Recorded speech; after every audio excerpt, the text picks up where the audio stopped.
You have now arrived at Stadium and Gale. The snap, the kick, it's been blocked again! Oh my! It's been blocked again! He's going to heave one deep down the field. It's going to be to the goal line. It's going to be caught! It's a touchdown! And the Gators have won the game! Tyreek Cleveland! Oh my! I can't believe what I just saw! Dropping back to throw. Thompson fires the ball over the middle. It's Cory! It's Cory! Got a touchdown! Cory got a touchdown! Oh my! Cory's got a touchdown! Hands it off to Harmon. He comes back. Say goodbye. Ahmad Black, in his final game as a Gator, takes it all the way home and sends Urban out a winner. You have now arrived at Stadium and Gale.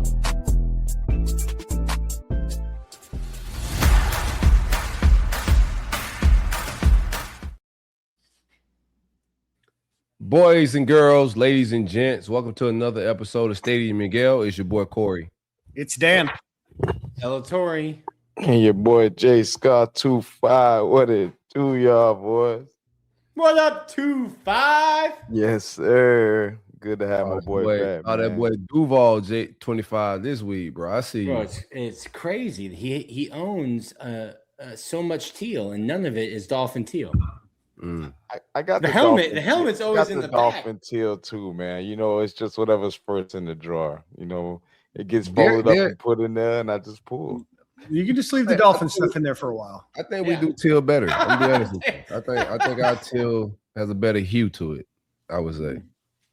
Yeah, I'm a little bad. Yours is a little bit more teal. Ours is a little more aquamarine-ish. Needless to Seafoam say, green. as a Dolphins fan, I won't be wearing a ton of Dolphins stuff anytime soon. And that's We fine. stink. Well, we may be Hey, the worst man, they team in might NFL shock the history. world, man. Look how fast the Lions turned it around. It ain't impossible. There's The always Dolphins will show you that anything is impossible. Oh man. Show you anything is impossible. Hey, you guys How's hit everybody's like, weekend? subscribe, comment, hang out with us, same on the same time. I had a solid weekend, not a whole lot. It's hot out, bro. Just been outside. Summer's here. Kids is training. My son is training with football, track, sometimes 2 times a day. So it's this time of the year. You outside, you melting. Cool the car. In the winter, the people up north got to warm the car up. Go wind your windows down, air it out, all that, bro, before you step into the car. You have to. No, it was a little bit nicer here in Tampa. I think it was maybe a little bit nicer in South Florida this weekend than maybe the last couple weeks, but I think we're just about done. I think we're done with any sort of cooler-ish weather. It's Yes, right. It's sweating time. It's sweating time for the next 3 months. 4 months. Yeah. I was actually up at a family trip for my mother-in-law's birthday. We went to DR, and it was definitely hot up there. And I said, is it just that time of year? And yeah, I came back to South Florida, and it was still burning up just like it was over there. So Dude, it gets hot in the DR, brother. yeah, luckily I was It's hot in the DR. still ain't matter. Yeah, I was in the DR. What was it? 3 Julys ago, and that was about the hottest I've ever been. They're like, "Oh, there's a wind here." Not when I was there. Not when I was there. It gets brutal. They're like it was a relatively nice hotel, air conditioned. That didn't work the way that I intended. Yeah, air the conditioning AC to ain't work. like our AC over here. Yeah, Not in game shape yet, ice man. and the drinks is not as cold as the ice and the drinks here, so that's melted. It's like, man, I'm just hot the whole time. It's just hot. It's an uncomfortable feeling. But Nick, glad to have you back. I know that you missed last week. It's good to have you. We'll talk. We're going to put you on the spotlight. We've got some baseball talk. Yeah. Oh, yeah. But we're gonna. Don't worry. That opportunity for you to stand in the paint and talk about me being the biggest connection to Coral Springs High School, now associated with the University of Florida. And we'll do that. But before we do that, we got a lot of recruiting to talk about. We're going to talk about some of the big issues that are facing college football now. Brandon Sorsby, we'll talk a little bit about NIL. We'll talk a little bit about recruiting. So we'll touch on the Todd Golden interview if you guys want to. And then other than that, let's get on with the show, Cory, with a Brunt ad read. Stadium and Gale is powered by the great folks at Brunt Insurance and Financial Services. Anything you need insured, from the Panhandle to the Keys, my man Greg can insure you. And if you want to save some money, because I promise you can save some money, give them a call at 954-589-2204 or visit bruntinsurance.com. It won't cost you a dime, just a little bit of your time to see if you can save some money. Homes, autos, your life, motorcycles, RVs, boats. If it has wheels, Greg can insure it.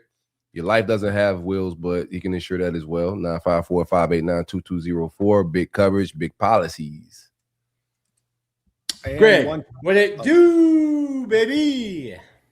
Not bad. You weren't here last week. You've otherwise been absent from the pod, so I completely forgot. You've been a bit of a pod truant recently, so it's good to have you back. So one time for our friends over at the Dicus Burke and Lewis Law Group, these guys used to work on behalf of the insurance companies. Now they will work for you. Hurricane season is 1 week under the books, and this is a phone number that you should save in your phone in case you guys have any issues should something happen with hurricanes, floods, earthquakes. Do you guys know that there was some earthquake tremors across the state of Florida today? No way.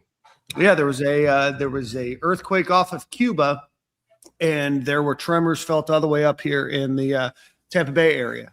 Not by me, but by some people that definitely said that they saw some or heard some shaking and windows rattling. So you never know when an earthquake might come to Florida. So save this phone number, 727-258-0043. Again, that's the Dicus Burke and Lewis Law Group. That's Dicus Burke law.com or 727-258-0043. All right, gentlemen, let's talk a little bit about recruiting. Big week for the Gators when it came to recruiting. The Gators landed a number of commits over the last week. 4 of them to be exact. They did have a couple of players also shut down their recruiting. So let's run through them now. The first was Zahmar Tookes, 6'4", 235-pound defensive lineman out of Brighton High School in Rochester, New York. He's the number 52 nationally ranked defensive lineman in the country. Chose Florida over Penn State, Nebraska, and Georgia. That's the Gators' 4th defensive lineman commit in this class, and I believe the highest ranked at the time for the Gators recruiting or for the Gators defensive line. Guys, any thoughts on Mr. Tookes? It's real, like an overview real quick. It's funny because like we're in June and it's still like, but like if you pull up like classes, like people have like 18, 22, 23, like where classes are filling up way differently now. So like even the excuse, like, because people are getting on Chapman for what they had pulled, what they hadn't pulled at a certain point. And I'm like, dude, we're in April. What are we talking about? But then you start looking at it. I guess the whole timeline has shifted up now. Except for LSU. This isn't recruiting season for Lane. The portal it's not portal season. Yeah, Lane's gonna turn any program he's at into a porter program, so I wouldn't pay a lot of attention to. Just a quick little, jest. Well, they just spent so much money in the portal. If I was funding this whole outfit, I'd be a little slow too. It's like, hey, let's see what this boy do real quick. If you were the children's hospital. Yeah, man, because we got a lot of kids. We can't have them all sick. Yeah, no, but Nick, you make a valid point. Gators sit right now 5th on 3 and 3rd on 247 in terms of rankings. Texas A&M has 20, Miami has 18, Oklahoma has 21. Texas Tech, an outlier here with only 11 commits. The Gators have 23. Notre Dame 18, Ohio State 13, USC 13, Oregon 16, Michigan 16. Then it moves down. So if you were to average these out, I would imagine if you looked at the top 25, most schools probably have 16 to, probably closer to 17, 18 as an average. So you are right on the timeline being shifted up.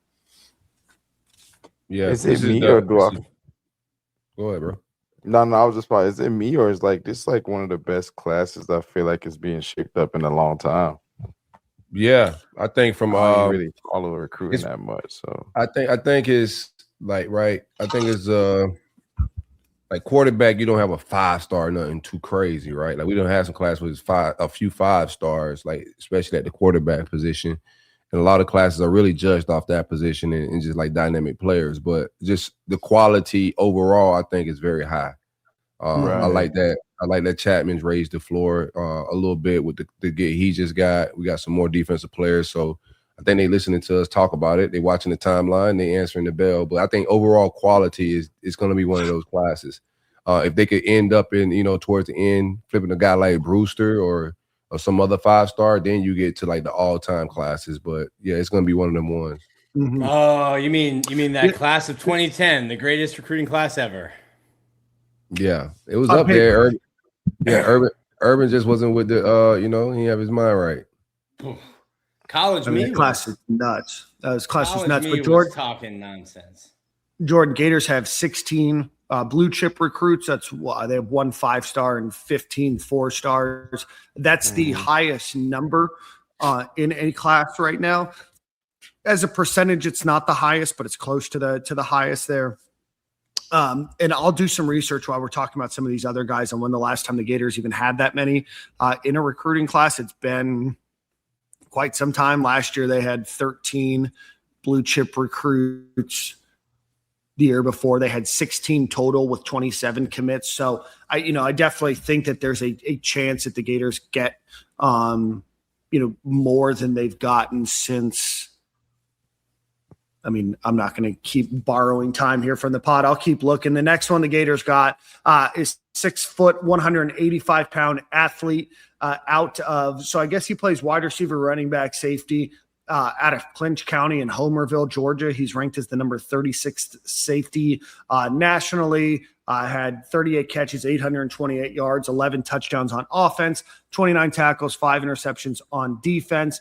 Runs an 11.300. And then got an offer from Florida back in April and committed in June. He is a 3-star. He is the Gators' lowest ranked commit in this class, but I don't think that that's necessarily indicative of where he might be. That might just be a position thing to look out for and where he might land, but maybe a guy to watch moving forward. That sounds like a gem right there. Sound like you're going to be so nice. What's his size? 6 foot, 185 pounds. Okay. I need him to work on that 100. I need him to work on that 100-meter time though.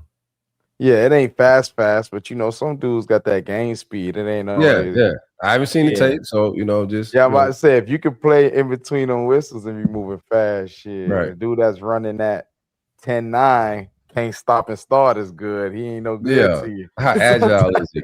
Yeah, like how agile can he make guys miss? Is he easy? Right.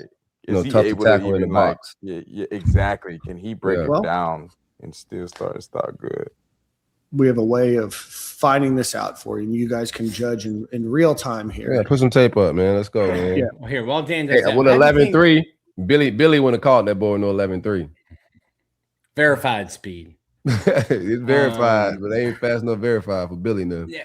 Here, I want to put this up. So Triple OG said all this game being played. My take is kind of like this is what a bump class look like.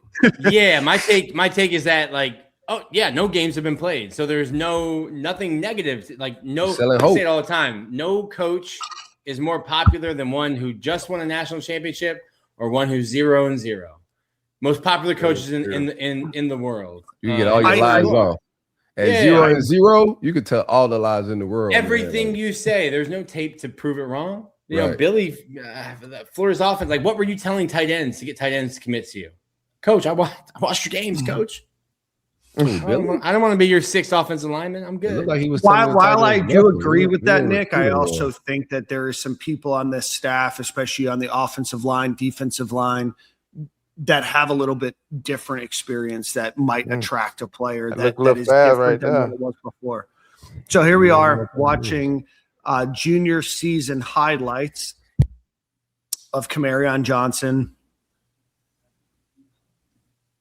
Oh, he's just a football player. Yeah, I like this that's guy. what I said. I like a dude like that. He's a football player. A nice he's plenty fast. He just got to learn how to run, I would say. So his 100 meter, all that could get. I like this guy. He's just a football player. I think that's him right there. I would almost be interested to see what his kind of flying time is, kind of that middle 50. Because, I mean, a lot of that 100-meter dash can also be the way that you get out of your blocks, right? So a little screen pass at the goal line. Who's that offensive lineman? Who's that offensive lineman 50 yards downfield? Go, big boy. No, he killing angles too. Yeah. Nah, I can't lie. Yeah, he made the DB turn and burn, and he still went there. DB was jeez. That was a great catch. I mean, that's impressive though. If you really about to do there, it's a risky catch. A highlight. I see why they made that a highlight. He got like 0 yards, but I see why they made it a highlight. That boy said, "Just throw it to me. I get it, huh?" Yeah, he's a receiver. I like it. Money Green said that's a top 5 high school in the state of Georgia, championship almost every year as well. So, yeah, I don't know where I want him at right now. I ain't still nowhere. I like the ball in his hand. I ain't gonna lie to you. True. But 6 foot and how thin we is at DB right now? Shit, yeah, you right. Moving like that, I'll take you over there. If things change, I can bring you back on the other side. Sure. So just talking about speed in general, he was, as a 10th grader, he came in 4th in the state championship for the 400. Okay. Oh, he's a strider. He is straight over 51. Yeah. Oh, bro. Cory, that got smoked. Nice catch. He definitely trusts. He's got good start-stop speed, too. For sure. And he'll go get that thing. He's got some good agility. Yeah, I was about to say he going up to get it. Another slot fade. See, this is why we do this live, because you can read it off and you can be like, Bro, what are these guys doing? Who was covering there? Where were they looking? That's a blind school.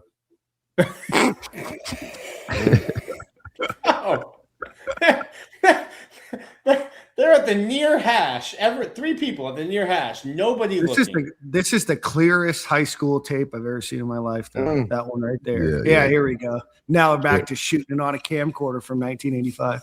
Ooh. That was a good jump. I like him at safety too, bro. Like he could play for. He's just a football player. Pick.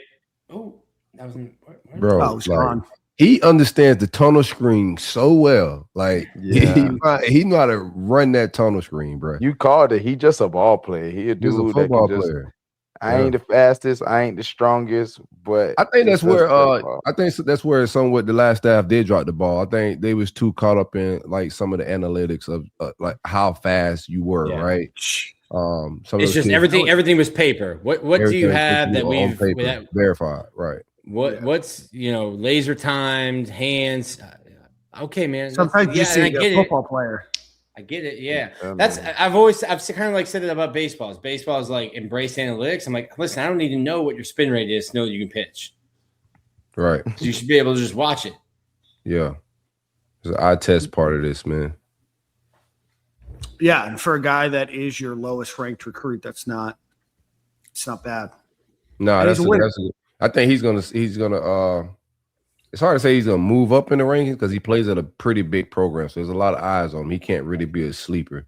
I don't know if he's a kid that doesn't camp a lot. It sounds like he plays multiple sports, so he may not. If he's a track guy, he may not be doing the 7 track, basketball, and football. Yeah, see, that's probably why he's a 3-star. He just does a lot of things. He's just not a football 12 months out of the year. I don't even like those kids, bro. Go do something else. Yeah, he's Rivals has him ranked a little bit higher. I think his ranking gets brought down quite a bit just nationally because ESPN, of course, doesn't have a ranking for him, but they have him ranked as the 16th best athlete in the country. Okay. So, recruited by Chris Collins. And so Florida beat out Cincinnati, Georgia Tech, NC State, a number of others. Obviously, Florida just offered him not too long ago. They saw something on tape. Maybe they saw something in the during the spring ball practice time of things. Or maybe he's a guy that is just like what Cory mentioned, a guy that doesn't camp very often, and you might see his ranking rise considerably. Or none of those things could happen. He comes on campus, finds his true position, and then shows out. So welcome to the Gators, Kamarion. And then, as Lauren Vanoy said, shout out to Lauren. Probably my favorite Jacksonville person. Definitely a cerebral player, not just a sheer physical talent, but understands the game. Shout out to Vari and Ryan. I like them too. They're from Jacksonville. After that, Gators grabbed Ellis McGaskin, 6'1", 190 pounds, out of Williamson High School in Mobile, Alabama. This was a huge get. Gators get him over LSU and Florida State. I think LSU thought that he was maybe in the bag for them. He comes to UF, and then all of a sudden on his official visit, then all of a sudden things start to turn quickly for the Gators. He is ranked as the number 347th best player in the country, the number 30 linebacker, and the number 17 player in the state of Alabama. I'll pull up his highlight tape Jordan, while we're chatting here. You knew Drew Hughes got back in the building. Where are we going? Back to Alabama. What's that Going thing? back to 251? Straight to the 251, man. 251. I like Drew, but we better keep the fence up around Florida, man. I like Drew, the Alabama boys, but Alabama and Georgia is in your parameters, right? We're a North Florida school, so like they're your backyard as well. They're out of the state, but it's still your backyard. Yeah, I'm about to say you got to kind of still shop for them kids because you got to look at it like it's a lot of Bama boys that's trying to get out of that life, and when they hear Florida, like that's a great sell. Like, who doesn't want to come live in Florida? Just the state. 70% of the Gators class is from outside of the state of Florida. Right. Like that now. Like that sound. Now we getting sounding crazy. Yeah. Yeah.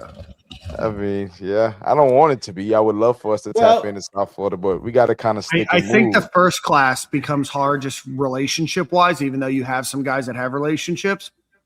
You have to go with where you know and the people you know, and NIL certainly changed things. I think if you look at the positions, like outliers, sure, they went heavy on offensive line. I don't think you're getting the top offensive lineman from the state of Florida, but you go and you get Maxwell Hiller, who's number one tackle in their guard in the country. Interior offensive lineman. Yeah, Elijah Hutchinson. This boy's sliding. Oh my god, 4-star. Like I think if you look at like the receivers, you have Tremont Collins from Cottondale, Elias Pearl from Port Charlotte. Like you have to also know what your state produces. Like we produce skilled position players. Yeah, I would go to Florida, Georgia, Alabama, Louisiana, Texas for your skilled guys. Not that I think a lot of the best players from Texas are leaving necessarily. But no, I think that you make a point. But it is worth highlighting that 70% of your class is from out of state. Yeah, I don't know if any of the Florida programs have ever been successful with like that type of percentages of 70% of the players come out of state. So you're like defying the odds of being successful in this state. Every program in the Big Three that has been successful has gotten there by like locking down the perimeters and your backyard in state. So there are some guys there that are in state that I wish we would have finished. Like Florida isn't the greatest at recruiting or at producing in the trenches, you would say, right? But you got guys like Tyler Alexander, that's a guy that's in your backyard that we kind of faded on a little bit. So some of the guys that are already in our backyard that we spent time and resources on with recruiting, close on them. And maybe it's just a bump class. I like the ranking. Yeah. Maybe the dynamics of college football, the world's getting smaller a little bit. Who knows? But with that percentage, it is something to keep an eye on. Like, I don't think none of the big three have ever been successful. If you look at even the Miami, even though they didn't win the national championship, those key guys on that team are Florida guys. Not for sure. Yeah. And I mean, I think you got to kind of realize too, that's kind of the stakes they up against, right? You got a Miami team that just was in the national championship. They're a little bit on fire right now.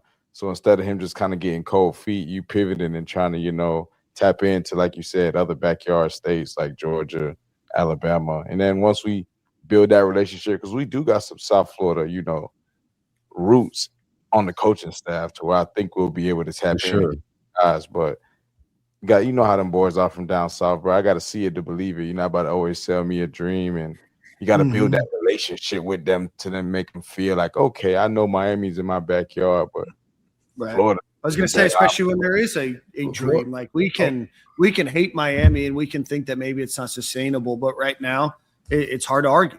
So there is a school that is recruiting the state and producing wins, right? Whether you want to criticize the ACC or not, or make fun of them that they didn't win the national championship like I do. Well. ACC is terrible, but they still recruit well, and they're putting guys in the league. And I don't think that that's going to stop anytime soon. So you're competing against that. Again, not a knock on this particular class yet. Florida's best two players are from Pennsylvania and Virginia. They just both happen to be offensive linemen.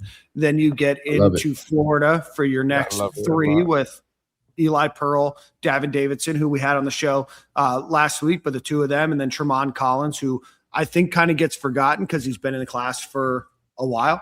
And then we're going to talk about Cahron Butler, Peyton Miller. So Nick makes a point that you are going out of state to get some of your offensive linemen, your defensive linemen, and some of these other folks. But, across the board, it's Florida and then Georgia. But you went into Cory, Virginia, New York, New Jersey, and Ohio for players that maybe you didn't have to. I'm not saying I think Cory's point's valid. Like, when you said 70%, I'm like, yo, that's shocking. And then I pull it up and I'm like, okay, well, like, having been at every practice in the spring, offensive line is the scariest thing. And like, this recruiting class isn't going to help you this season, but like, if you're watching practice, you're like, yo, we need to fix the offensive line. So you're going to put a point of emphasis on offensive line. I think this staff in general is going to have an emphasis on the trenches, regardless of what the roster currently looks like.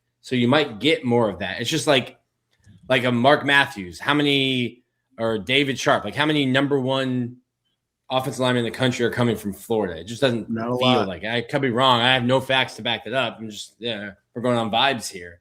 I mean, of that same cloth, right? Florida's terrible at producing quarterbacks. Now, our three quarterbacks are from the state of Florida. Not Philo. Philo's from Georgia, but Tramel's from Florida. Now with the new, you get the quarterback also. Like, Florida doesn't produce quarterbacks very well. 9 times out of 10, you want to be Georgia, Texas, California, or maybe even in the Carolina somewhere. But Florida does not produce good quarterbacks. It's just, you got to find talent that's right here. Like, I love Davin. Like, he could play. I don't care if, Florida hasn't produced quarterbacks in the past. Same thing with a few positions. I think Florida's, the talent's so saturated. That's why we see guys who be like, man, how did the big three miss out on this kid? And we so many kids, it's under really evaluated. It sounds like something crazy to say, but a lot of talent is not evaluated as heavy because the stars are not on them. I'm seeing some kids now that are starting to get some crazy offers and they have 0 stars and they're in the 27 class. And I'm like, bro, this kid's a monster. It's a running back right now. I'm forgetting what he just committed to Colorado. This kid's a monster. He look like an NFL running back right now, and he can play. He has 0 stars on a very good football program. So it's just like, how is everybody missing this kid? So I just think Florida is also, man, it's saturated with talent. And you just got to dig a little bit more. A lot of that come from relationships. This staff got to just, I think, get some more relationships in state. You got Brandon Harris on the staff, so he has a lot of relationships down south. Troutwine just has a national brand. Troutwine can recruit the entire country because he has a national known name. And Penn State kind of recruited the whole country regardless. So he's got that track record of traveling everywhere to kind of just get top offensive linemen wherever they are. But for the most part, a lot of these guys don't have Florida ties, and that's just relationship building. This could just be the bump class. But bump class is an important class. I like what we rank. I like the star quality, etc. But from a sustainable standpoint, I think, being able to recruit your state is and then target certain guys in the portal is the blueprint. Yeah, no, 100%. Gators grab one more commit. They actually have another one that we'll talk about here in a second. I accidentally called him Miami Heat legend Cahron Butler. I meant Cahron Wheeler. Cahron Wheeler is 6'5", 266 pounds, out of St. Paul's School in Baltimore. The number 108 overall player, number 13 on the defensive line, committed to the entire group at their official visit this weekend. The whole crowd went crazy. It was really cool to watch. It was definitely on. It was a cool video to see. But the Gators do grab Cahron Wheeler here, not Cahron Butler. But with NIL rules now, who's to say that the Gators basketball program can't go grab Cahron Butler, see what he still has left in the tank? But this is kind of the top guy, one of the top guys in right now, the top guy on the defensive line for the Gators. But holy Rivals crap. has Play him that ranked back. as Play top that back. 100 player. Play that back. Hold on, rewind that, dog. Hold on, rewind that, dog. This kid's got to go get a law degree. Whoever he did this to, man. We'll hit the book, Was it this son. one? Yes, bro. Hold on. Oh my God, bro. Are you kidding me? Are you kidding me? Foul charges, bro. I'd like to see what we're looking out for. An interception return. Oh, geez. Okay. Oh, dang. He's got some wheels on him. He just outran that running back. Yeah, y'all got to leave Chapman alone. Leave Chapman to his own devices, man. Y'all talk greasy. Now he got a D lineman that lines up a receiver. He's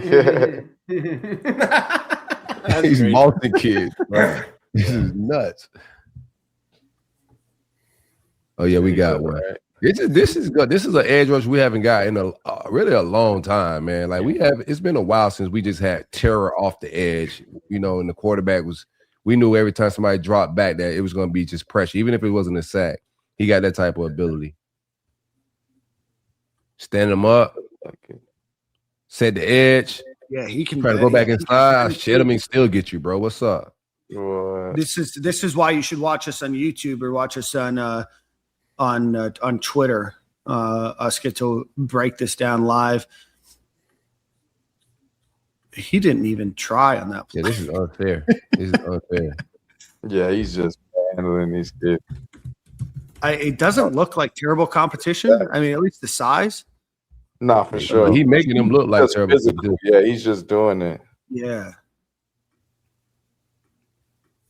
This is what Florida recruits supposed to look like on high school tape, though. Like, you like the motor? He chasing the ball. He's from Maryland. If you got a question if he's playing a blind school or a handicap school or something like that, then you're like, yeah, that's the type of kid we're supposed to have, bro. He's dominating. That's what you're supposed to do on high school tape. If you average on high school tape, you're not supposed to be here. That's a fact. Well, that's what we used to say about Will Greer. We used to be like, yo, I don't care who he's playing. Look at the numbers. Yeah. He was playing like that one maybe since Dante Fowler. I think you may be right. Yeah. May be right. Since Dante Fowler may be. Yeah. At a high school, because John Grenard had some numbers. I'm talking about John Grenard was transferred. Yeah, that's why I said at a high school, probably Dante Fowler. But no, LJ McCray. LJ McCray was 5-star. Yeah, LJ McCray was good.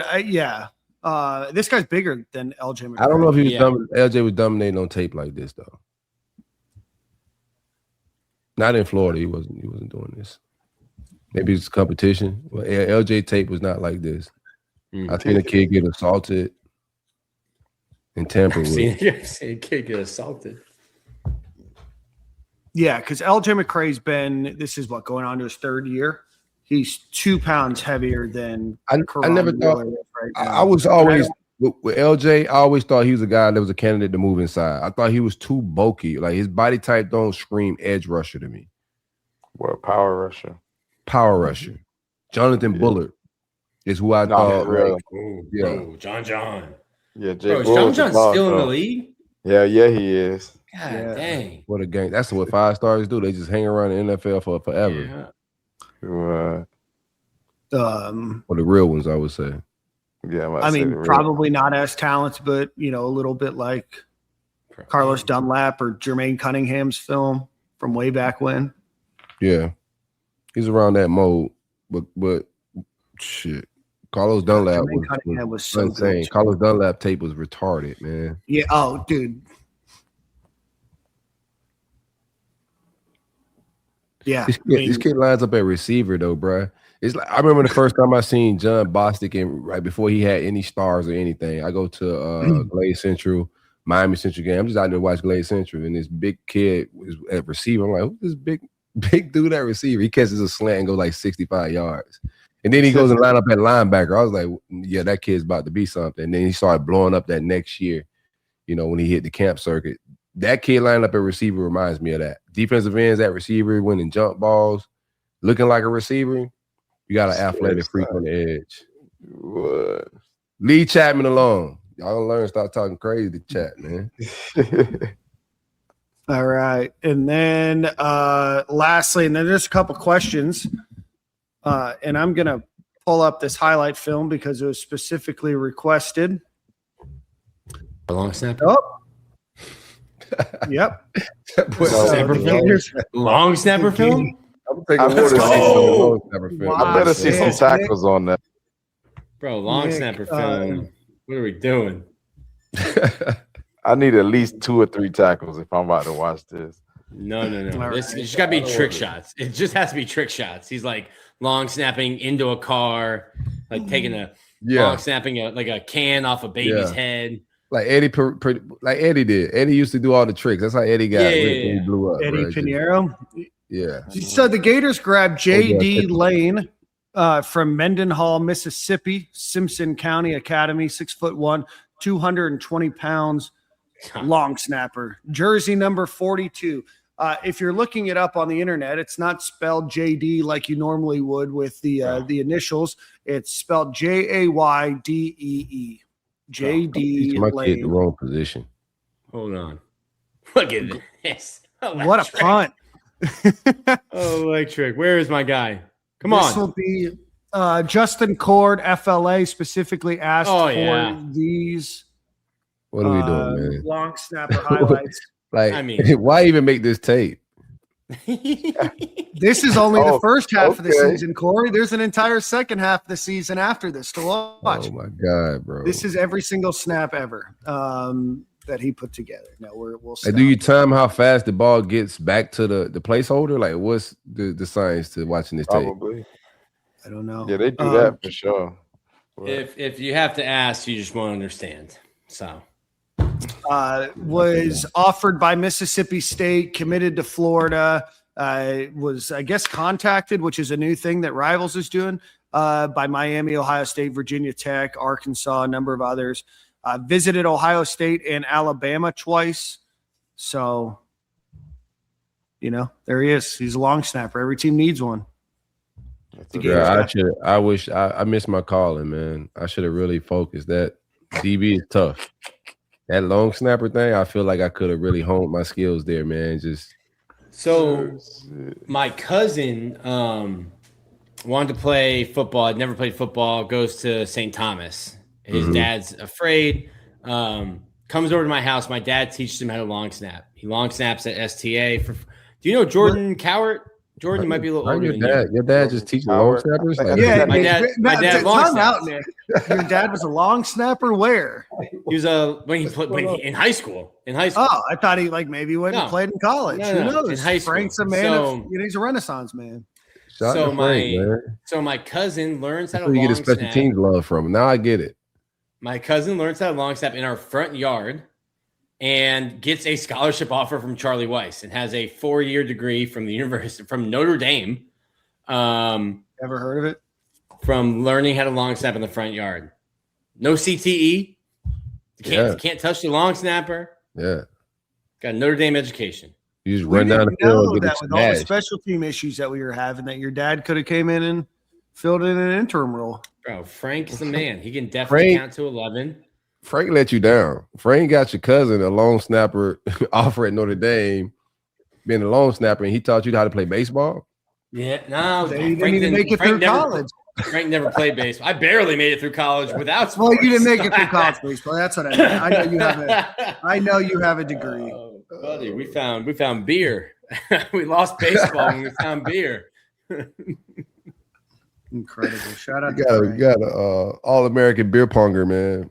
Bro, Frank also taught me beer. Frank taught Jordan how to long snap and taught me how to drink. Tough. Oh man, Frank's a legend. I know which one he liked more. Frank the Tank. All right, let's go through some of these questions here. I posted this on Twitter the other day, just statistically. The Gators have 12 players in the top 200 in the country. So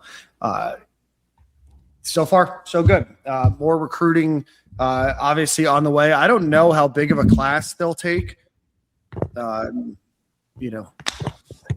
would imagine that you're going to probably get a couple of decommits out of this class at some point, as often happens. There was a question earlier about what do we think is going to happen with Kennedy Jackson. Kennedy Jackson committed to the Gators last Tuesday. I guess we didn't talk about him. We kind of prophesied. Yeah, we just kind of said that that was likely to happen. The Gators, Kennedy Jackson from Lithonia, Georgia. I guess we could have talked about him on this one. He is being heavily recruited by Georgia. I think when we kind of knew that was going to happen, we knew that any guy out of Georgia that Georgia wants on the offensive line, they're going to do whatever they can to get him. They did lose a commit, I believe, to Clemson. He's still committed to the Gators. He took an official visit to Georgia this past weekend, or took a visit. That was expected. So it's going to be one of those really hard recruitments, like any recruit out of the state of Georgia, especially in a position of need like offensive tackle with Kennedy Jackson. So I don't think much has changed other than, it's going to be really tough. And if he flips to Georgia, it shouldn't be the world's biggest surprise either. But, the Gators have Phil Trotwine now. So hopefully that is, a opportunity for the Gators to win one that they might not normally get. Man, I wish Florida kids were that loyal. Florida's for sale. None of them are. Yeah. Florida's for sale, bro. They'll go anywhere if you got the right check. Georgia's just like, I know Georgia's not offering the most money in a lot of recruiting situations. Mm-hmm. But they from Georgia, they somewhat loyal to them ugly mutts up there, man, for some reason. Yeah. I mean, I think it's because we have the big three, and they really only have the big one. I mean, I know that there's Georgia Tech, obviously, Georgia Southern, other schools, but you really only have one major state school. And now I know people are going to correct me and say that Kennesaw is bigger. I get that. But as a state, Georgia State is not a well-known football program. Kennesaw doesn't have the same type of football program.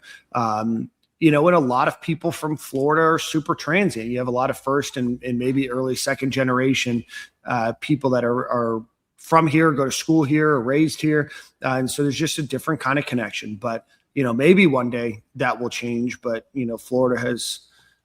Florida kids used to be loyal. Like Florida, there was a time. This is just a new football, right? And in our days when we were growing up, Florida kids that were dogs and killers, they went to the big three. Mm-hmm. Now it's just not the case. And I think the era of around the time, like when Urban Meyer was wrapping up his run, that era, and Jimbo Fisher, I think that's the last two that really was kind of keeping the big guys home. But you start getting the Bamas and the Clemsons and the Georgia starting to creep in around that time. And that's pre-NIL for us, but, they was just handing out resources a little bit different down here, and it became for sale in Florida. Everybody knew it was for sale. And I think some of that has to do I agree with you on some of that, but I also think some of that has to do with travel being a little bit easier. All your games are nationally broadcast now. Schools were taking care of parents for travel and visit that may not been as possible 30 years ago, 35 years ago, that made it a lot more possible. And especially with families and stuff that moved here for maybe work, or maybe they just ended up here, job, tourism, whatever it might be. It made the opportunity to go somewhere else and maybe a connection back home, or schools like St. Thomas were recruiting people, to Florida, or IMG Academy, right? We're recruiting kids that maybe didn't have a connection to the state, but only had a connection for the opportunity, when they had opportunity to go somewhere else. But, there's definitely much I less like that love. take too, but I also think we was late. Like all three of the programs were late on indoor facilities, player-only facilities. The big three were behind a lot of the major programs in just resources, and it was playing a lot of catch-up ball. Mm-hmm. So I just think there's a lot of things. Florida, the programs, the whole big three, they took the talent for granted. Oh, I was gonna 100% say they took the talent for granted, so that they focused on other things. They were way behind on a lot of things, not only football only facility, but when it came to nutrition programs, when it comes to dorms, when it comes to the overall student experience, that you're playing catch up now. And it's like, oh, we've just caught up to everybody else. And that's not putting down what Florida has built and what Florida's offering now. No. But when you consider that up until 10 years ago, 11 years ago, Florida was still practicing under the swamp when it was raining. Bro. It was nuts to walk by. You have a national champion. When Jordan was a student under the stands. When Jordan was a student, they were just praying for lightning, because other than lightning, you were practicing in that rain. That's a fact.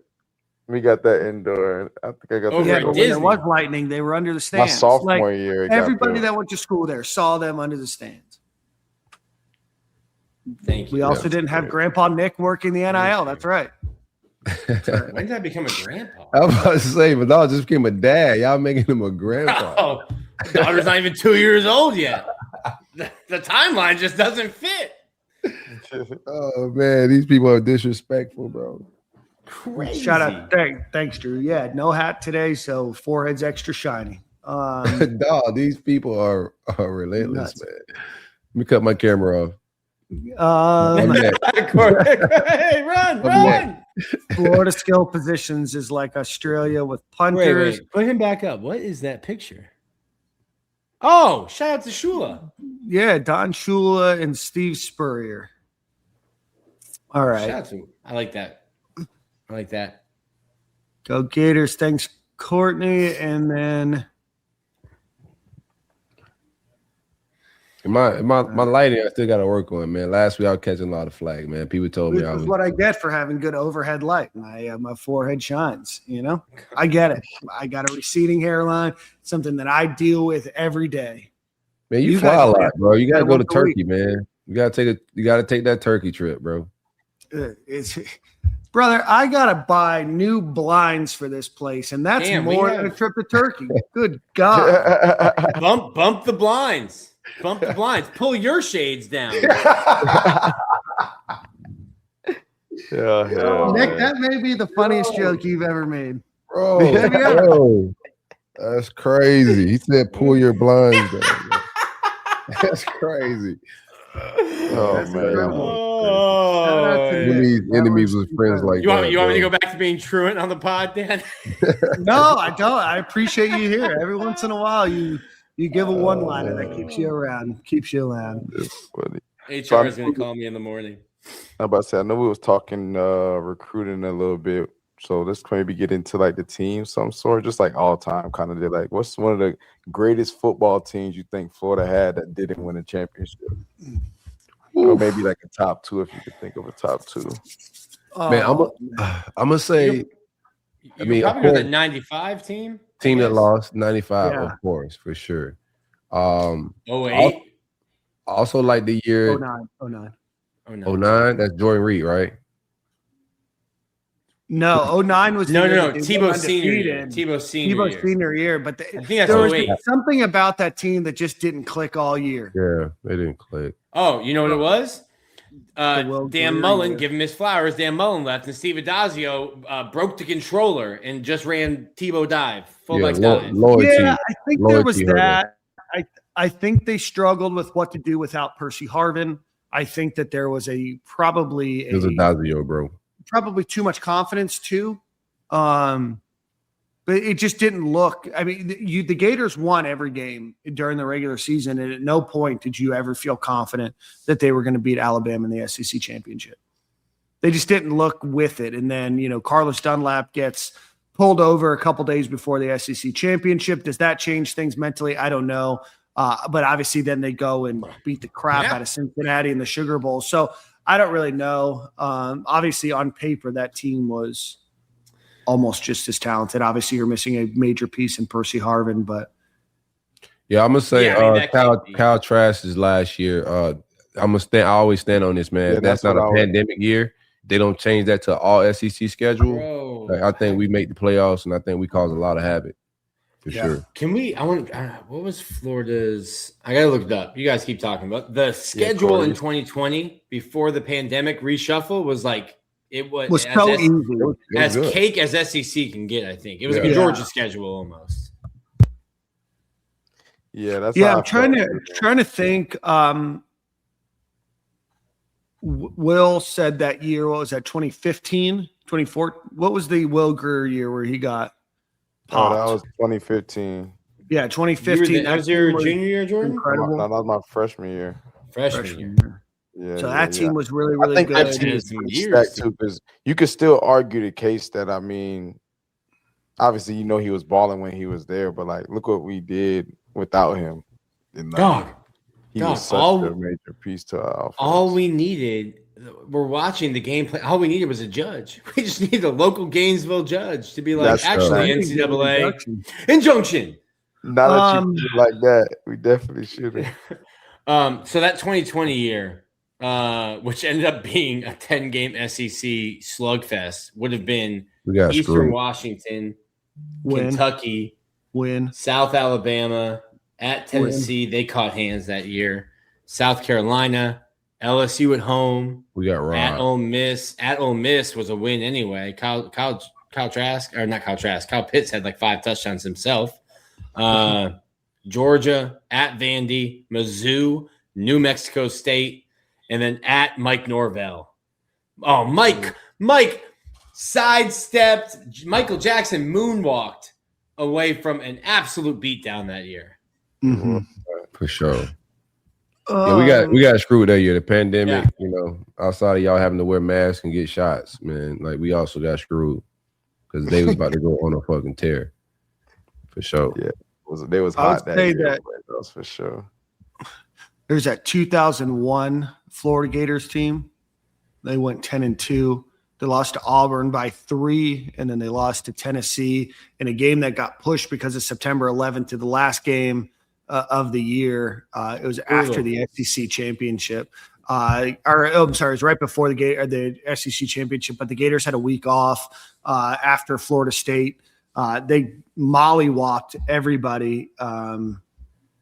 They killed that Marshall. Tennessee game was rough on the refs from what I remember too. It was. It was a tough game. Gators lose that one. Then they go and absolutely destroy Maryland in the Orange Bowl. But that was an unbelievable season. Rex Grossman, 4,000 yards. Alex Brown, Jabbar Gaffney. That team was loaded. So you had 3 All-Americans on that team. And then right after that's when Spurrier left to go to the Washington Redskins. But that's a team that, certainly, you could say Charlie Pell's 1984 team that should be the Gators' first SEC natty. Championship and first natty. So they went 9-1 and won that year. I think we can just count that, man. They counted Reggie Bush's. Might as well. Everybody's just adding. Yeah. But Florida lost to Miami to start that year, tied LSU, and then just went on a historic run towards the end of the season. Might as well count it, though. Everybody else just counts weird things. So Neil Anderson, Kerwin Bell, Lomas Brown, Ricky Natil, John L. Williams. Just a who's who. Vernell Brown was on that team. Wow, look at that. The first one.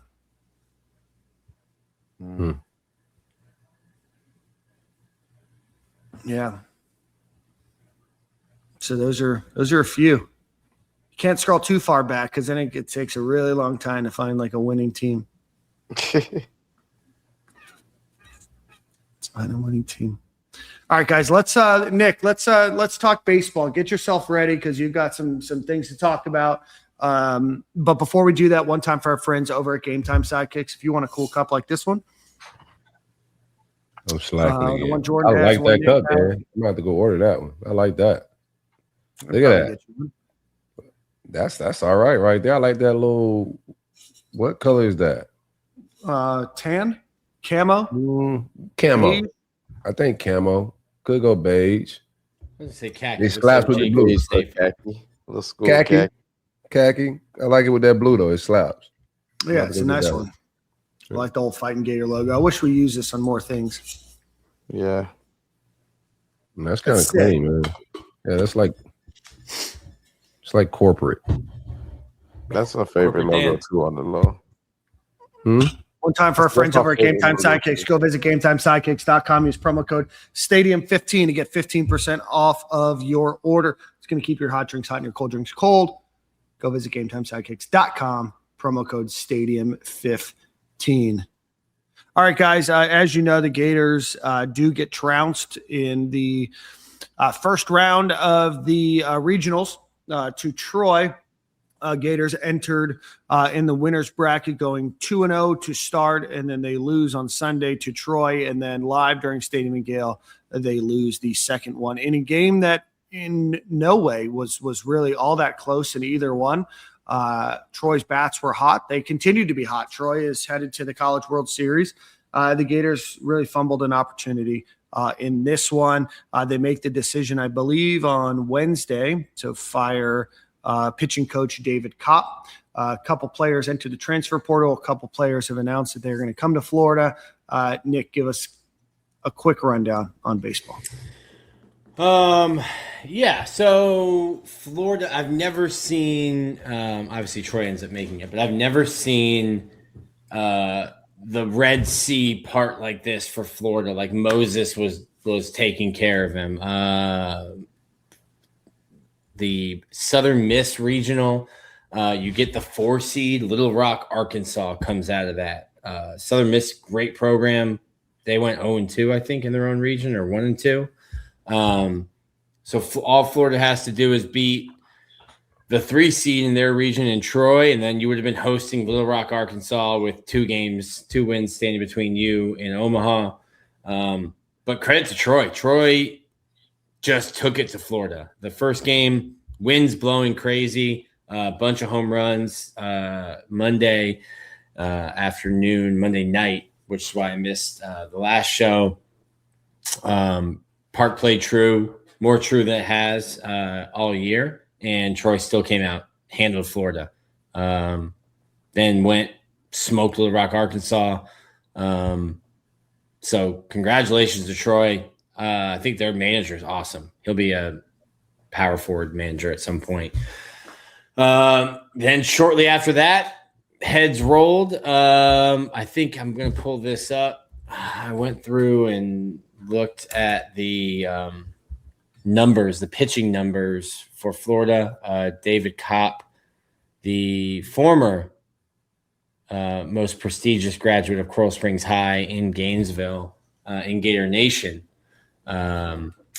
lost his job. I think they put it, Jacob Rudner posted that he was fired. D1 Baseball said that they mutually agreed to part ways. Whatever the case, Kopp's first season, I think, was 2023, and Florida's ERA was 4.48.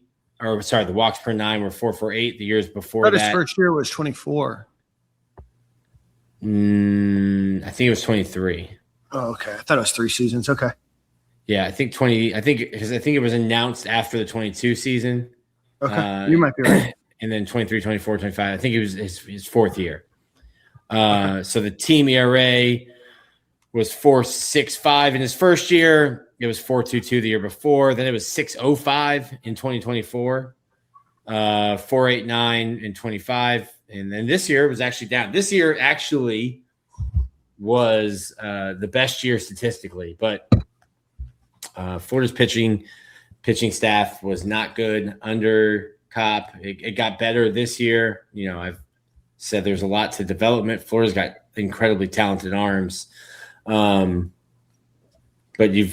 Kopp can't throw strikes for him, but you also need to coach and develop guys. So Florida's in the market for a new pitching coach. And then you're going to have a bunch of guys going in the transfer portal and pull my thing up now. So far into the portal, Christian Rodriguez, hate that. That was my guy from Douglas. He was probably the most decorated high school pitcher to ever get to campus. And then had the bone spur issue that ended up causing him to have Tommy John his freshman year and just kind of was never the same. He was a big strike thrower, great changeup, and struggled with throwing strikes after the injury. Velo ticked down a little bit as well. Just was never the same pitcher. Really didn't get any opportunities. Probably had 3 appearances this year. Matthew Jenkins, who was a JUCO transfer, pitched a bunch last year. Didn't get a single inning this year. He's in the portal. Cooper Moss didn't get an appearance this year in the portal. McCall Bymiller, I think got a couple opportunities. Really didn't impress. Colt Myers, I just don't think, honestly, Colt Myers, a great defensive player. I just don't think he's a Power 4 offensive player. And to the point where Florida's defense was so bad, they still couldn't put Colt in the lineup, even though he would have made the defense better. Cooper Walls transferred in from Hawaii 1 year. He's back out. Was the Sunday starter at the beginning of the year. Ended up losing that job to Russell Sandifer. Started and couldn't get out of the second inning on Monday. It was I think the only reason you started him on Monday is because he'd been better as a starter than out of the bullpen. But by the end of the year, not a guy you could count on. Blake Brookins takes some very impressive BP, just a guy who's been here, I think, 3 years and has never really gotten a chance, so makes sense. Cade Kurland, caught some people by surprise. I don't think Cade Kurland's going to play college baseball anymore. I think he's doing this as kind of a leverage play for himself for the draft. He was asked on Monday night last week if he would be coming back because he had a medical redshirt year. And he said his intentions to play professional baseball. That's what he wants to do. Also really smart and is probably going to be like working at an investment bank whenever baseball's done. And then his brother, left-handed pitcher who redshirted this year, Rivers Kurland, also in the portal. Florida did get John Embury, catcher from FGCU. They're going to be in the market for at least one more catcher. But John Embury, it's funny because like I was also like, hey, who's this Jimmy Janicki kid who tore up Florida for Troy's catcher? And everyone became fascinated with him. And then Florida gets a commitment from John Embury, and people are like, why isn't it Jimmy Janicki? And I'm like, you also didn't know who he was, Jimmy Janicki, right, until he hit a couple home runs in the Gainesville Regional. And then I did like a side-by-side comparison. And John Embury is a better, well-rounded hitter and a significantly better defensive catcher than Janicki is. Janicki had more doubles and more homers with a slightly better slugging percentage. But I think a really, really good pickup. And I want to give a bunch of credit to Mike Rivera.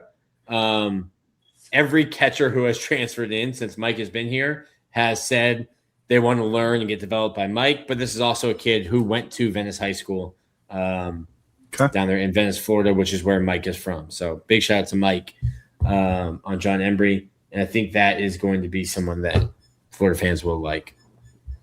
Okay. So obviously the college World Series has yet to happen. It starts next week. It starts Friday. Starts at the end of this week. Yes. It's not really egregiously wrong to be 5 days instead of 7 days. So after that, how much activity do you expect transfer portal wise over these next couple of days, or do you expect it to pick up in a couple of weeks? They let me see. They had 1, 2, 3, 4, 5, 6 guys visit last week. It's interesting. There's a solid investment into baseball. Like they have a good budget to work with, but then you're also going to get Nick. The internet says we're broke and we don't spend money in NIL. Yeah. Well, you lost to a team in Troy who I'm guessing had a lower budget than you.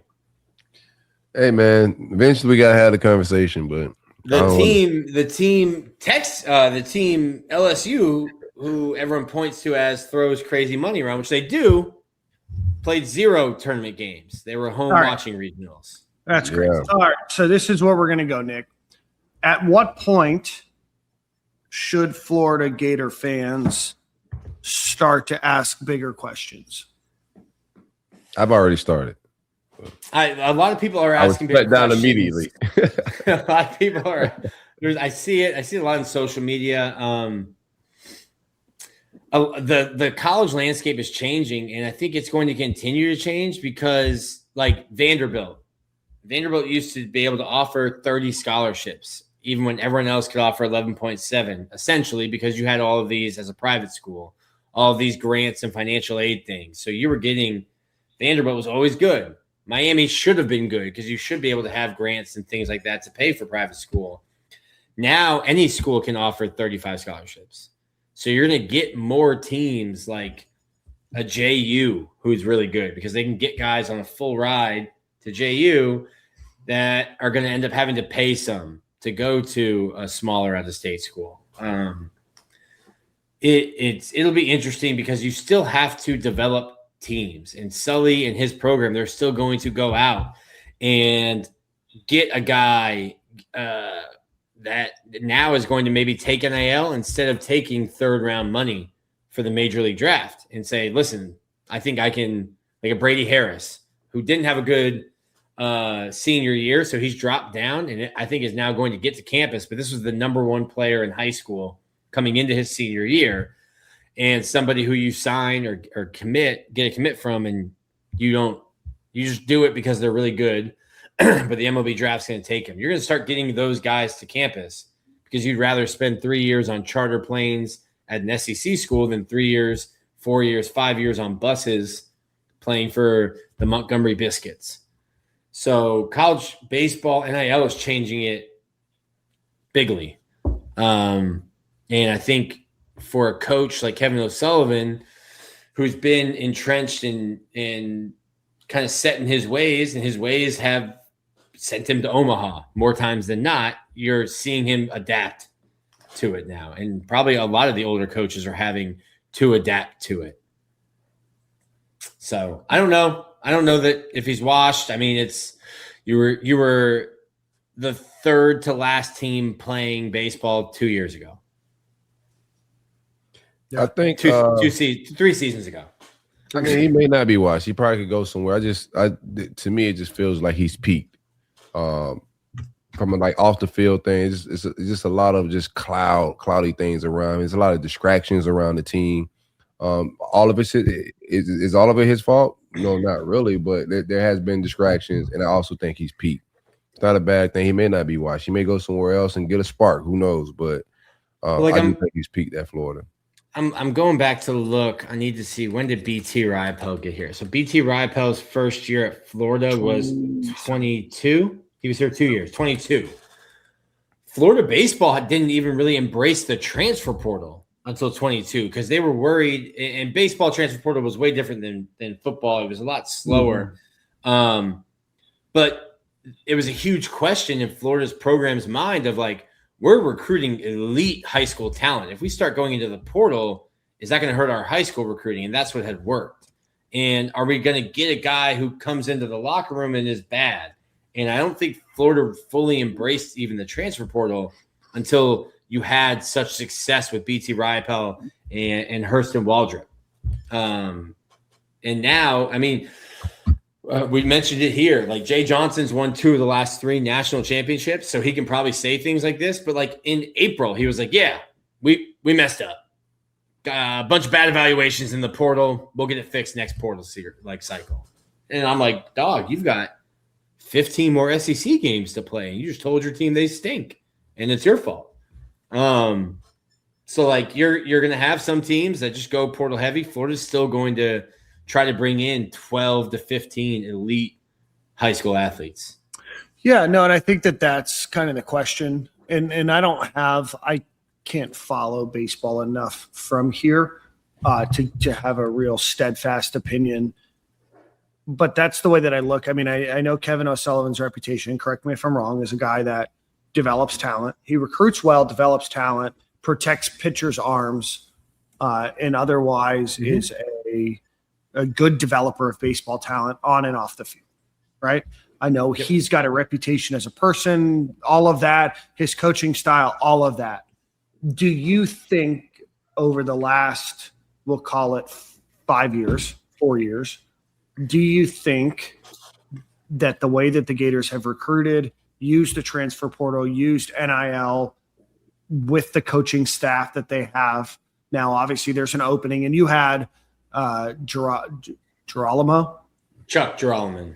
Yeah, Girolamo. He left last offseason. But with the way that things are going now and trajectory, do you feel like Florida has, under Kevin O'Sullivan, what it takes to return back to Omaha and win in Omaha? Sorry. Yeah, I think you've got to get good coaches around you. Like I talked about this. Chuck coached the hitters and coached the infield. When he left and you brought in Tom, you moved your outfield coach to coach your infield because Tom coaches the outfield, and then the infield's playing terrible defense. I'm like, yeah, you have a guy who doesn't coach infielders coaching the infield. Like this offseason was wildly turbulent.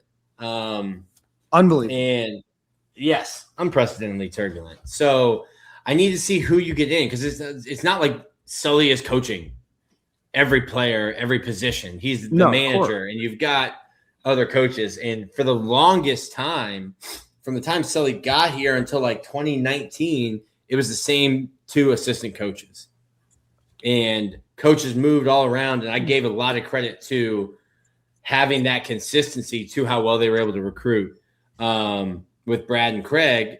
Brad, Craig, and Sully ran Florida's program for 12, 13 years. And then you had some movement. So I think they need to nail the pitching coach hire. They need to have some consistency on the coaching staff.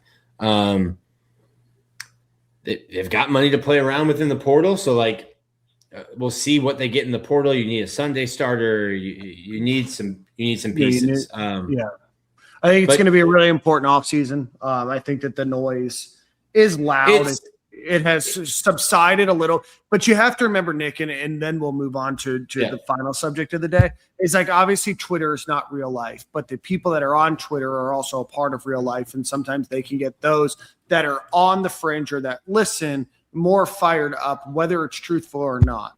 I don't think Kevin O'Sullivan is going to be fired, obviously.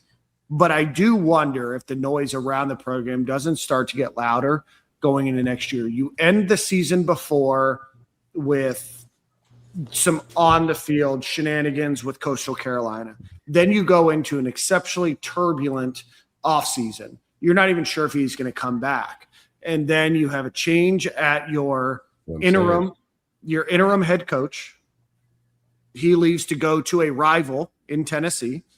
And then the season is what it is. You have a lot of big wins, but ultimately like a very weird year. And you said it consistently. You can beat any team and you can lose to any team. Not really what you want. And obviously baseball is different in that really in one thing, anything can happen. Or one game, anything could happen, but just overall the tenor of the program. Then you go out of the winner's bracket and lose to Troy, both games. You fire your pitching coach. You have coaches that are out of position. This is a really important offseason, I think, for the trajectory of the Florida Gators. And if it's not next season where things change, I do think that the noise starts to become significantly louder than maybe fans should, knowing that Kevin O'Sullivan has historically brought a Florida Gators baseball program that has had some success. He brought it to a completely different echelon, but at some point is 18 years enough? Yeah, and like Florida played. This is a good comment. Like Florida played really well down the stretch, but like what we saw against Troy, like you saw that for most of the year. That's just how they played for most of the year. They just like regressed to the mean. They played really well. Like you said, baseball is weird. You're gonna lose to FIU on a Tuesday. You're gonna lose to a JU on a Tuesday, or something like that. You're gonna have those weird losses, or you'll lose to like a bad SEC team just because they have a kid who throws really well one night. It's gonna happen. It's a long season. This is just a really important offseason. Sully signed a 10-year extension, so it runs till 2033. He's under contract till 2033. I think the language of it is if he's fired without cause, it's 90% of whatever's left. Scott Strickland has confidence in him, but I do think this is. I don't say that. He had confidence in Billy too. That would mean nothing. Because he got that contract. What, when the Texas A&M job was open? Was it the LSU job? I remember. No. Or it was so it was a 10-year extension. So it must have been 23 because it runs through 30. Because it runs through 33. This is my last thing, right? And I watch it casual, so I'm not like an avid. I watch baseball very casual. I'm a little bit of bandwagon. The better we're doing, the more I watch. But it just seems we travel, like we transition from year to year with identity. Like I don't know what Sully team is anymore, right? Is that just me? But what is the identity of the team this year? What was it last year? Like I don't like. It's like we're a different team every year. It don't look like we have a grip on like what his team is going to look like from year to year.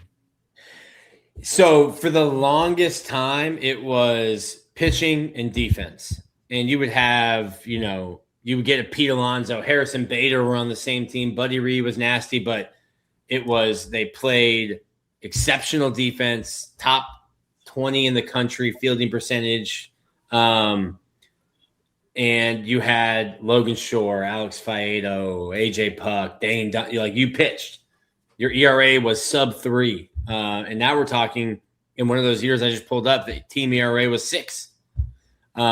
Pitching and defense, and you had some hitters. For a while, baseball changed, and like those the Cags and Wyatt years, people were complaining, hey, the team strikes out too much. I'm like, that's just kind of baseball now. Like no one cares if you strike out. It's all launch angle and exit velo. And then those teams became too dependent on hitting 3-run homers. You get out into Omaha and the wind blows in, you're not hitting home runs. Like Georgia fans, if you find this, you can clip it. Georgia's not built for Omaha. Like their team is dependent on hitting home runs, and they play in this tiny little park. Yeah, 314 to right field is ridiculous. Yeah, they play in this tiny little park, and like if the wind is blowing out, you can hit homers in Omaha. If the wind is blowing in, you're gonna run into hitting a ball 114 miles an hour that's caught on the warning track. So they shifted to that. This year's team, they were trying to get back to like, hey, we might have to bunt, we might have to hit and run. They were trying to get back to an identity. As baseball changed to like launch angle and everything's exit velo, launch angle, hit home runs, hit the ball in the air, they tried to change with it. And I think you just kind of lost your identity and lost your way a little bit there. And they tried to reshuffle it back this year, but you didn't have the elite pitching or defense. And like you have to hit, pitch, and play defense. You can do one of those really badly if you're doing the other two elite. And they weren't elite in any 3 of those things. All right. Well, so that was a good question. I like the answer. That was a good question. That was a good question. This is a good topic of conversation. So thank you, Nick. We'll continue to touch on matters around baseball as they come up during the offseason. But yeah, I mean, it's an important time, and everything was rocky. There was not one thing that was stable in Florida Gators baseball for about 9 months or about 6 months last year. So hopefully get back on the right track, and the Gators can end up in Omaha once more. Final topic of conversation. Jordan, want to bring you back into this one. Brandon Sorsby. The courts determined today there's an injunction against the NCAA, and Brandon Sorsby is eligible. Some of the reactions have been schools saying that they are putting a moratorium against scheduling Texas Tech in any sports moving forward. But ultimately, Brandon Sorsby, who admitted openly and I guess went to gambling rehab, which would be fascinating to learn like what that experience is like. But is that you think it's just gambling rehab or is it like he's? I hope he's in there. He streamed it. It was Zoom. I think it's everything. Okay. Rehab. And then do you think people who are like addicted to like hard drugs are like, really? You can't put drugs. Gambling is a real addiction, though. I get it. 100%. I'm not saying I'm not criticizing the gambling addiction, and I think that we've jumped the shark. Yeah, I think that we've jumped the shark with gambling in America, and I think that we're going to look back and look at it as a really poor time, amongst other things. But so it was just the gambling. Like I don't know, like you do a gambling rehab, like, hey, I want to go on a Hard Rock, and it's like slap your anyway. So, but Brandon Sorsby is back playing for Texas Tech this upcoming season, and there's not much the NCAA can do about it. With that being said, we had players getting suspended for Todd Gurley got suspended for 4 games for signing or selling his own autograph. Not that long ago. Is this tattoos? Tattoos. Jim Tressel completely fired because of that. Do you guys think that this is? I mean, we've always talked about the beginning of the end for the NCAA, but we've got to be on death's doorstep here with the way things are going now, right? It's a joke. Because it just seems like anytime you disagree with something, just keep suing. You'll win somewhere. Yeah, they're mall cops, man. They don't have any governing power. Like, I don't know how you can govern something and be, the end all be all of, because they're not the end all be all. So I don't know what the NTT really is there for at this point.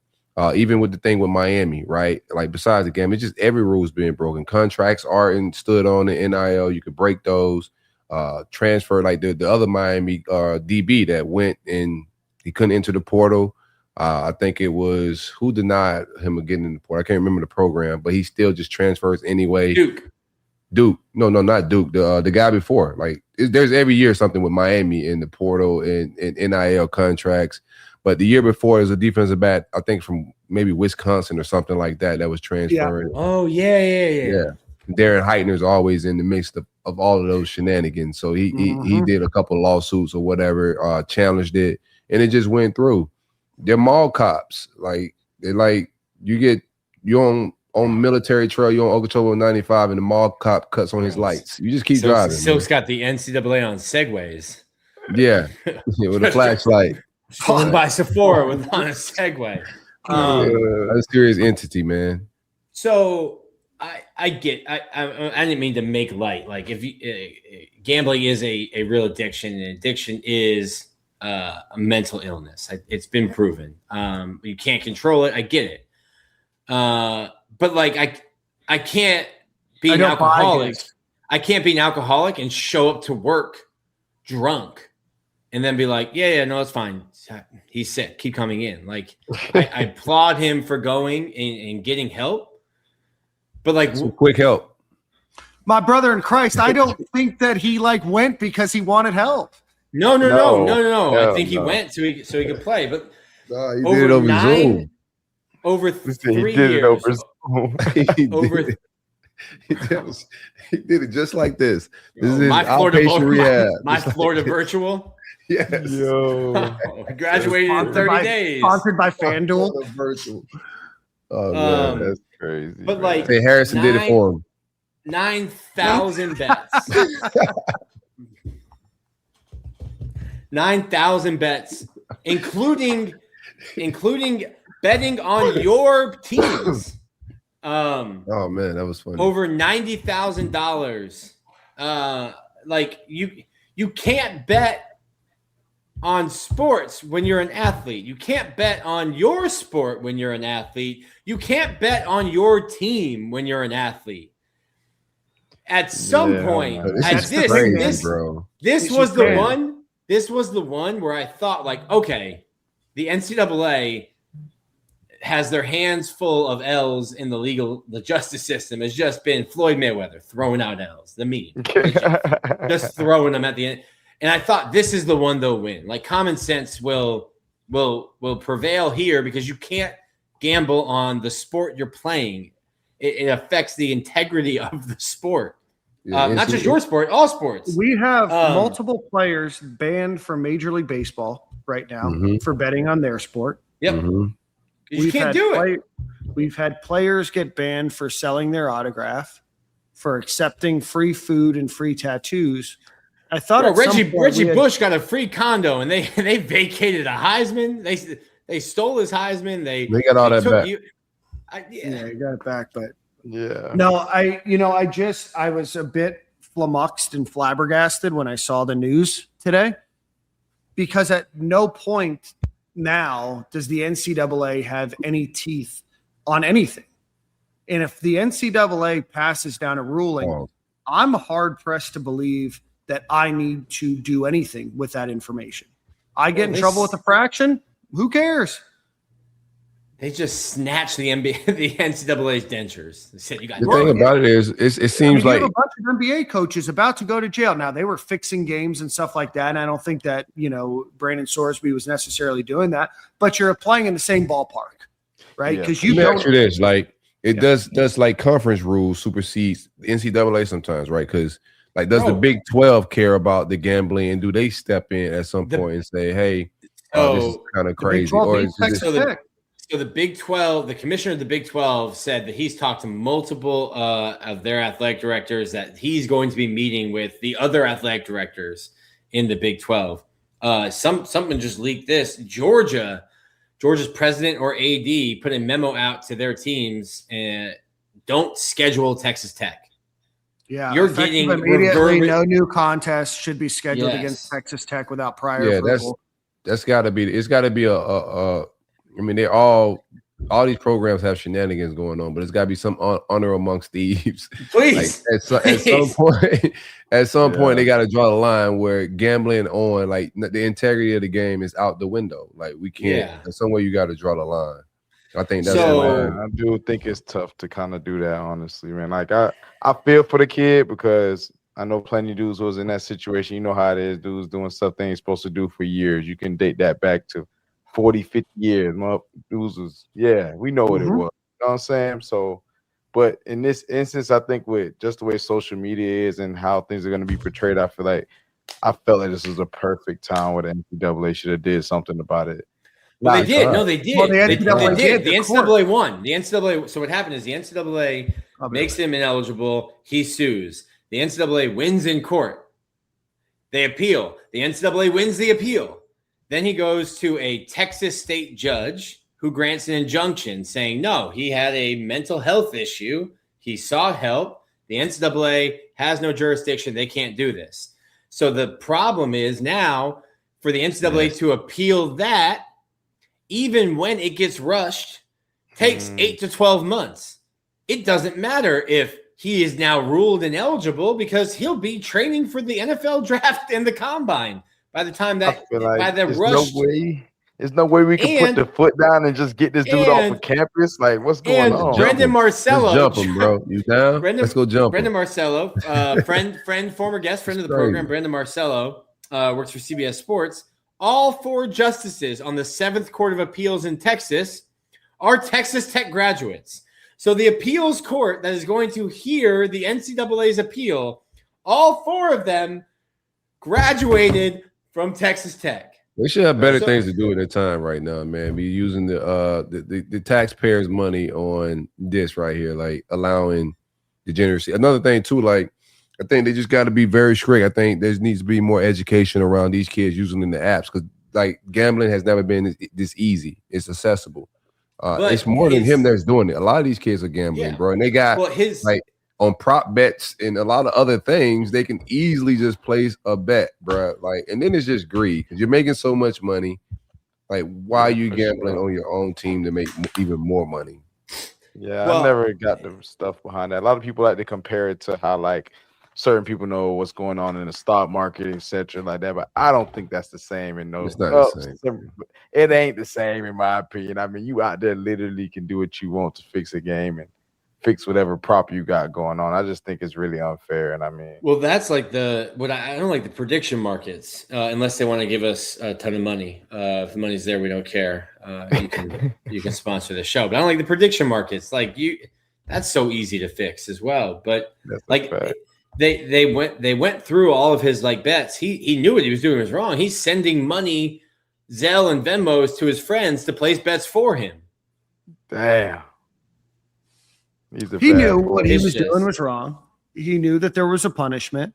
He got caught, and unfortunately, for the sake of the game, I mean, for the sake of the game, like tough day for college athletics. I mean, it's a nearly impossible hill for the NCAA to overcome. Now, I don't think that Congress is going to be able to fix it, and frankly, I don't want Congress to fix it. I believe in certain protections and not getting Congress involved in anything when people don't want to make hard decisions. But, at some point, the NCAA is going to be completely fractured. And I think that we are closer now than we've ever been before. And I would not be surprised if any decision that the NCAA puts out now isn't immediately just brought to court in looking for some sort of injunction. The NCAA says Denzel Aberdeen is out of time. Cool. Sue the NCAA and say what stops you from limiting his ability to play. Injunction. They found a loophole, man. It's over with. Bro, well, I mean, this is just like the biggest like straw on the camel's back. And I mean, we've jumped the shark. We've got half of Will Wade's team is 37, has played in the NBA at LSU. Like Tyrann Mathieu was tweeting today, and Tyrann Mathieu was like, yo, I only played 2 years at LSU. Do I have 2 left? Like, I'll come back. Yeah, who's just say that they don't? And to answer your question, TJB, no, he never bet on them to lose. Hey, that we know. Nick, can I ask you a question? Yeah. Like, explain the jump the shark. Is that a McElwain thing? Like, we mean jump the shark. Jump the shark is an expression. Like you've lost the plot. Yeah. Explain it though. Like, what jump the shark? I don't know. Like when if you're watching a TV show and you like it and you like it, and then it gets just crazy. The expression would be like you jumped the shark. Yeah. There's got to be a deeper meaning to that. This is where it comes from. It comes from the TV show. Happy Days. It comes from Happy Days, where Arthur Fonzarelli is wearing a signature or his leather jacket and water skis and physically jumps over a live shark in a confined pen. The stunt was seen as a desperate and absurd attempt to inject excitement into the show, making a distinct departure from the original grounded premise. So there you go. I like it. I never knew that that's where it came from. I just would say it. It's got to be like a white saying, no race thing, but it's just got to be. Because I never heard that before. Yeah. I mean, I think that probably falls in line with people that are saying, "Hey, buddy, hiya, pal." yeah. I seen an Instagram thing was like white people were running out of those things to say. Man, you guys used to have great one-liners, man. But there's some comedian. There's some comedian who's like he's like as a white delegation talking to the black delegation, and there's like comedians going back and forth. And it was like, I need you to bring back this. We promised to bring back G. Willikers if you agree to bring back, and it's been hilarious. That sounds great. Yeah. But yeah, no, interesting conversation. We'll see what happens. But I would imagine the NCAA's legal fees will be going up quite drastically here over the next couple of years, couple of months as well. So no matter what happens, the lawyers win. Always. Sure. Yeah. Shout out to Frank again. Shout out to Frank. We get to start out the show. Shout out to Frank and end the show. Let's shouting out Frank. Listen, might need Frank to run for a judge seat here in Alachua County. Frank is actually retiring. Shout out to Frank. Friday, Frank retired from being a lawyer. Now he teaches. He's finally retiring, and moving up to Gainesville to be a full-time grandpa. Might have to have him run for a judge in Alachua County. Don't worry. Injunctions. Judge. No, long snapper camps. That's his. Oh. Hey, if you want Charlie Weiss to give you a full ride to your university, we will be charging to teach her a long snap. As we wrap up the show today, just a couple pieces of housekeeping. First off, one time for our friends over at Alumni Hall, go visit them in Gainesville on Archer Road, or go visit them online at alumnihall.com. Let them know that Stadium and Gale sent you the largest selection of Florida Gators apparel out there. A couple other things. We did interview. We had a couple interviews last week with some of the recruits from 2027. So go check that out. We also I had the opportunity to sit down with Todd Golden. That's where my head was. Sit down with Todd Golden. I had a good, genuine conversation with him. I think that he's super excited about where the team is going, obviously next season. So go check that out. And then some unfortunate news. We had a listener to this show. Her name was Kathy, lived in Gainesville. She passed away last week. So rest in peace to her. She was a very avid listener to this program, a big supporter of the University of Florida and the Florida Gators football program and athletic program too. So prayers for her and her family. She suffered a stroke on, I believe, on Thursday. So prayers to Kathy and to her husband. They had just gotten married a couple of months ago. So again, for her, rest in peace to her, and thank you all for listening.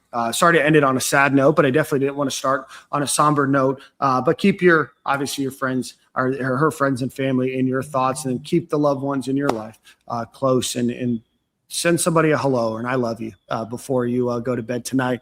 But other than that, we appreciate you guys. We have a lot of content ahead for Stadium and Gale, a lot of interviews coming up, including one with Scott Strickland here coming up in the not too distant future. And then pray for Let's go live with that one. You want to go live on that one? Let's do it. Yeah.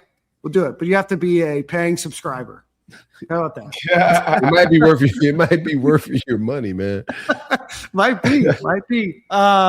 And then prayers to me. I applied to go to SEC Media Days. So they don't normally let folks like me in there, but we'll see if I get the chance to go to SEC Media Days. Nick's gonna pull some strings. Nick's muted, man. Nick's like, I don't even know if I've applied yet. I don't even know if I've applied yet. But every good year, thing I put my name was Nick Delatorre from Florida Victorious. Looks like I have applied. DK. Just go there and act like you're supposed to be there, man. They'll let you in. Just Nick DK Delatorre. Yeah, no, I'll figure my way in. But we appreciate you guys for watching. Make sure you hit the like button, hit the comment button. Great show. Appreciate you guys, and we'll see you at the same corner, same time next week. Yes, sir.